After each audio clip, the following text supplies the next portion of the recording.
Hindi cinema जिसकी नींव रखी दादा साहेब फाल्के ने, पर इनमें खूबसूरती के गहने चढ़ाने वाली कई दिग्गजों की लिस्ट में एक नाम आता है फातिमा राशिद उर्फ नरगिस का।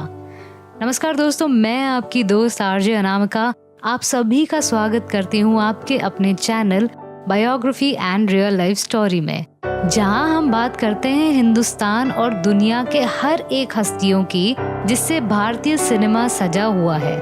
कहा जाता है इंसान में अगर एक खूबी होती है तो कहीं न कहीं किसी एक चीज की कमी भी होती है, पर हिंदी सिनेमा में नरगिस एक ऐसी अदाकारा थी जिसमें ना कोई कमी थी और ना ही कोई बुराई। अपने खूबसूरती से सबको घायल करने वाली नरगिस को अदाकारी में भी महारत हासिल थी। इसीलिए तो दिलीप कुमार और राज कपूर जैसे महान कलाकारों की फर्स्ट चॉइस बनने का खिताब भी नरगिस को ही जाता है। डैडी, डैडी, डैडी, क्या हुआ मेरे डैडी को?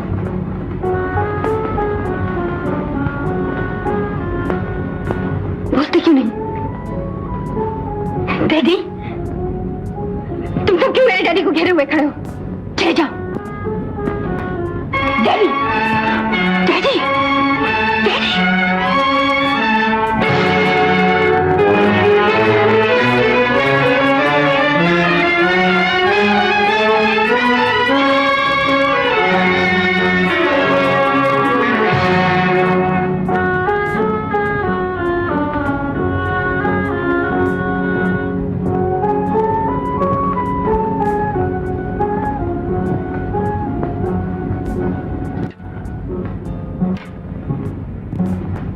ये पी लो नीना, लो।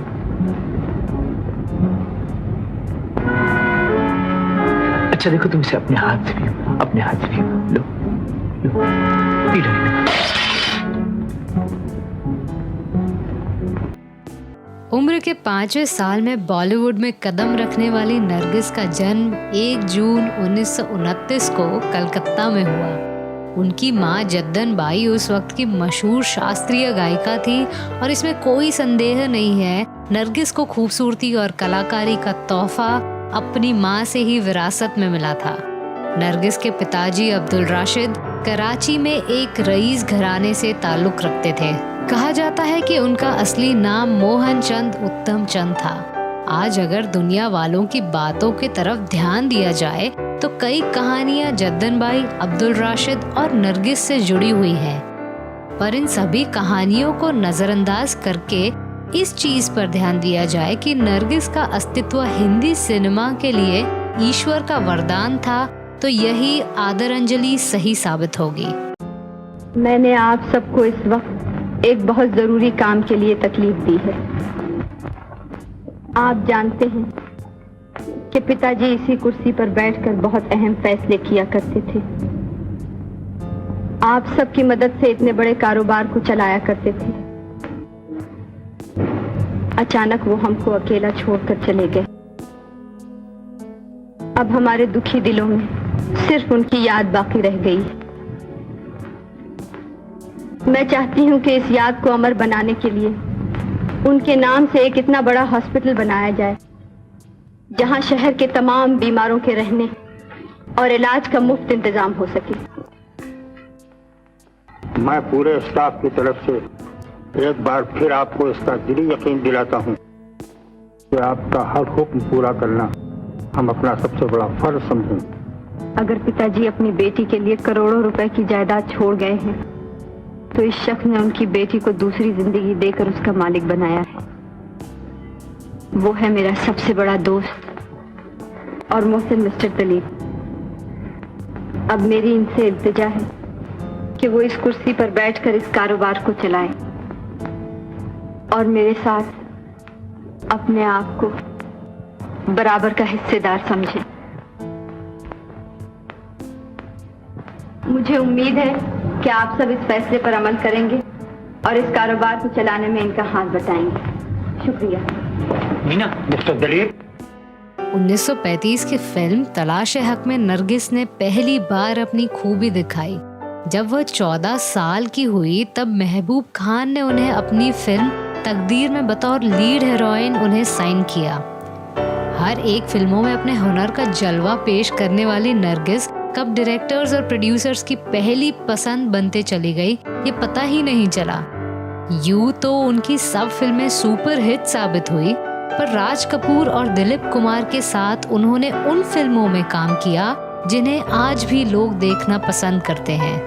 अगर नाम लिया जाए तो 1949 की फिल्म बरसात और अंदाज, 1950 की फिल्म जोगन, 1951 की फिल्म आवारा और दीदार, 1952 की सुपर हिट फिल्म अनहोनी, 1955 की जुबली हिट मूवी श्री 420, 1956 की क्लासिक फिल्म चोरी चोरी।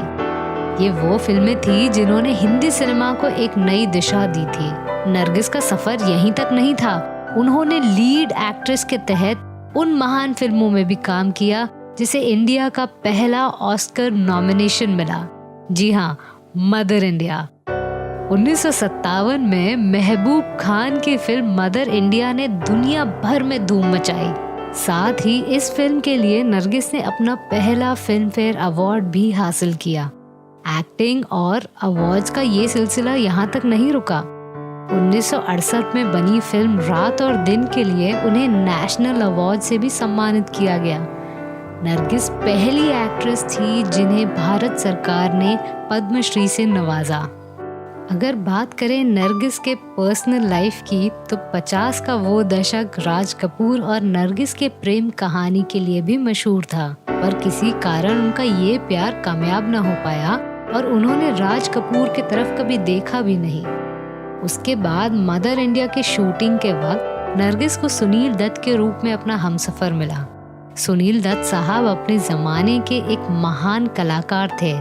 एक्टिंग की ये विरासत उनके अगले पीढ़ी में भी नजर आती है।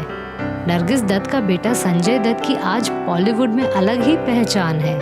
धीरे धीरे समय अपने गति के साथ आगे बढ़ता चला गया और 3 मई 1981 में इस महान अदाकारा ने दुनिया को अलविदा कह दिया।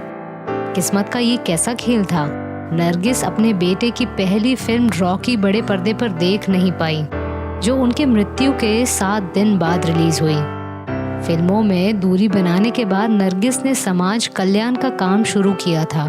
उनकी मृत्यु के बाद 1982 में सुनील दत्त साहब ने उनके नाम the Nargis Dutt Memorial Cancer Foundation की स्थापना की। वो चाहने को भी जी चाहता है। तो मेरी आंखों में तुम्हें आग दिखाई देती है? हाँ, लेकिन बड़ी मीठी सी आग है।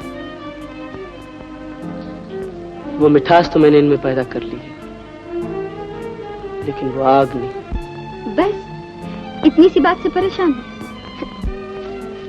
दरअसल इतने दिनों से पत्थरों से सर पटकते पटकते तुम्हारी समझ पर भी पत्थर पड़ गए। एक ही जगह बैठे रहने से यही हाल होता है। जरा इधर उधर घूमो। चलो मैं तुम्हें अच्छी अच्छी जगहें दिखाती हूँ, फिर देखो यहाँ कैसे दिल लगता है। धीरे धीरे समय के साथ बॉलीवुड भी बदलता चला गया, पर नरगिस की यादें न बदल सकी और ना ही कभी बदलेंगी। महान एक्ट्रेस नरगिस के इस कहानी के साथ मैं आरजे अनामिका आपसे विदा लेती हूँ। मेरी कहानी आपको कैसी लगी ये हमें कमेंट सेक्शन में ज़रूर बताइएगा और हमारे channel biography and real life story को सब्सक्राइब करना न भूलें। नमस्कार।